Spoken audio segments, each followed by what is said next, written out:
what I want to start the show with is the topic, the game, the performance that stuck out to me the most, that stood out above the rest in week number 1.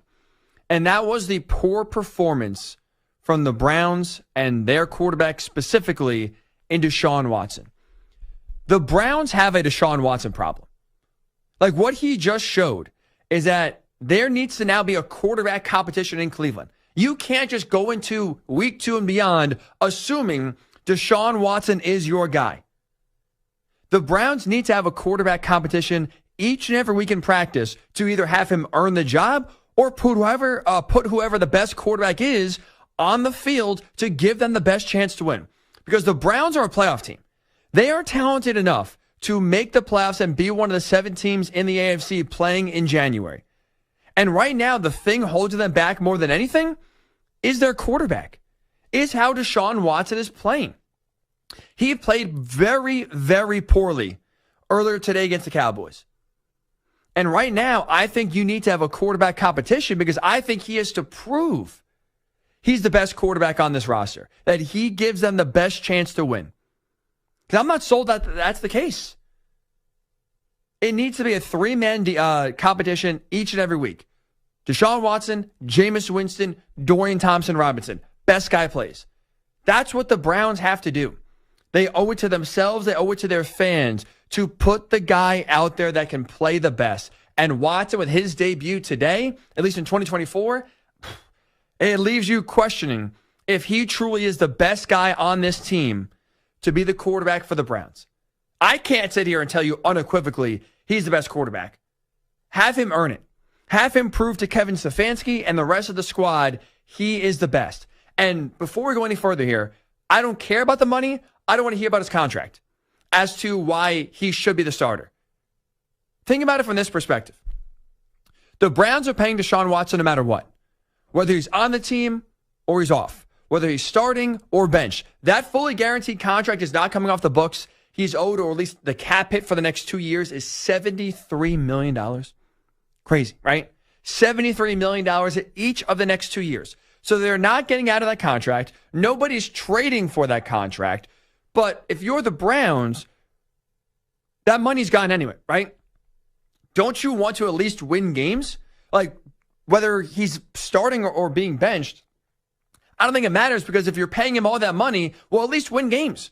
And Kevin Stefanski showed you last year the guy can win with many quarterbacks. I mean, hell, they made the playoffs last year with 5 different quarterbacks starting a game for Cleveland. Stefanski can win at a high level, honestly, no matter who's under center.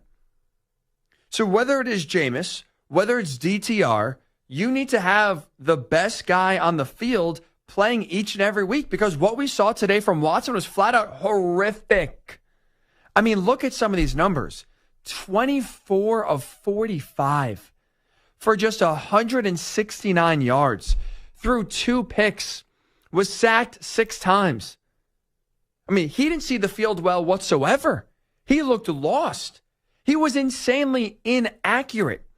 I mean, some of those balls landing out of bounds, he had horrible ball placement. Like, he did not prove whatsoever, I think, that his job should be safe. I don't care about the draft picks. I don't care about the contract. I don't care about the guaranteed money. If that truly is the best quarterback on your roster, the Browns are in trouble. Because, I mean, forget about getting their money's worth. They right now can't even get an average quarterback. He looked like a JV high school quarterback.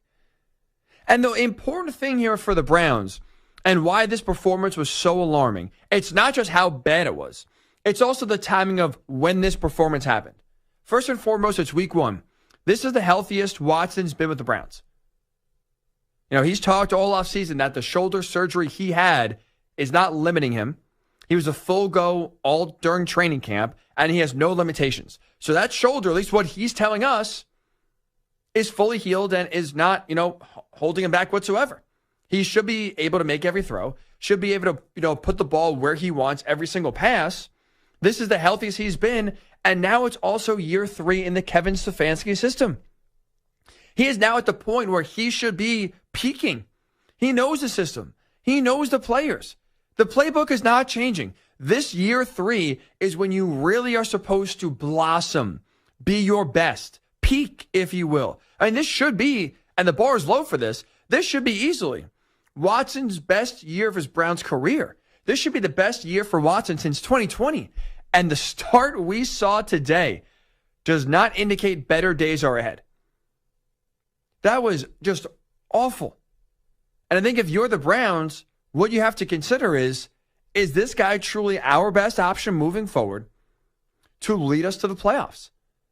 And that, to me, is in doubt. Now, if he beats out Winston, again, Jameis Winston's not very good here, and neither is Dorian Thompson-Robinson, but we've seen Kevin Stefanski win with other quarterbacks. If Watson is the best guy in practice and wins the job that week, okay, fine.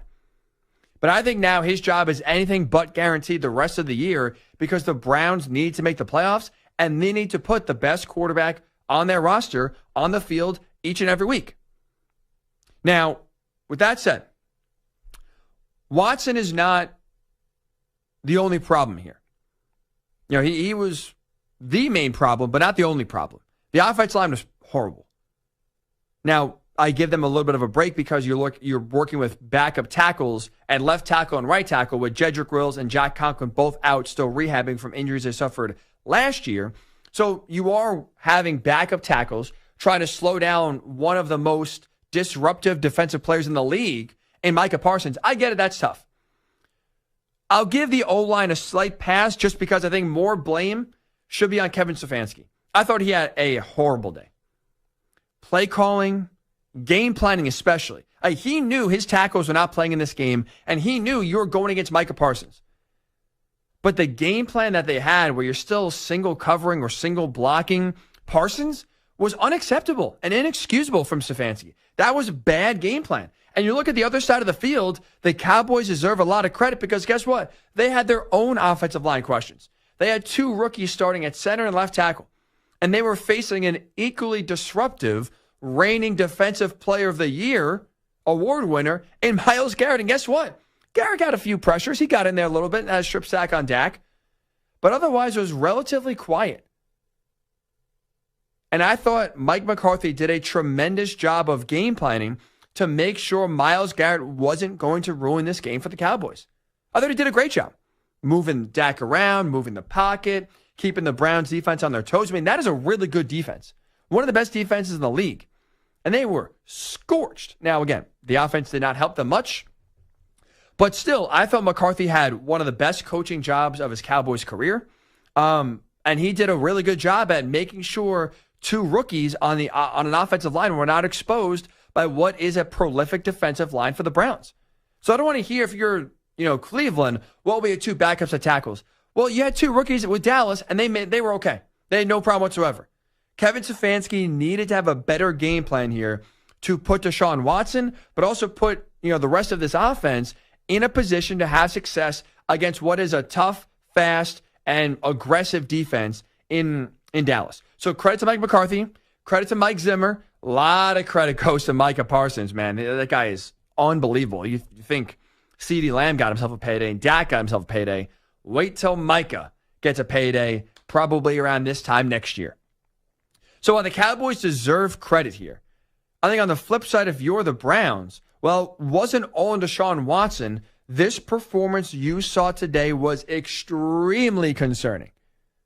Deshaun Watson, after the game, spoke about his assessment of his week one performance. At the end of the day, I'm not going to sit up here and bore you with just because we didn't practice for training camp or play in preseason that was the reason why we lost.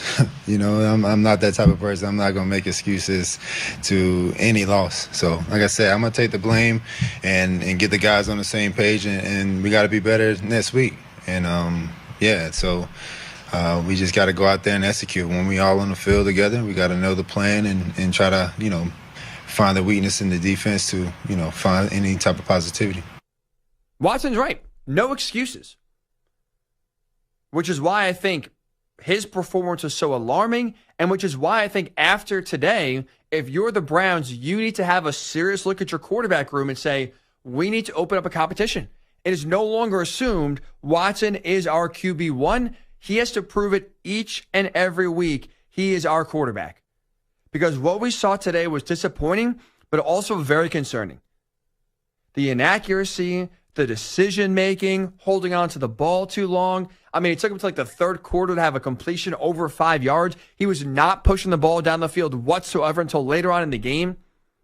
It was really, really, really bad.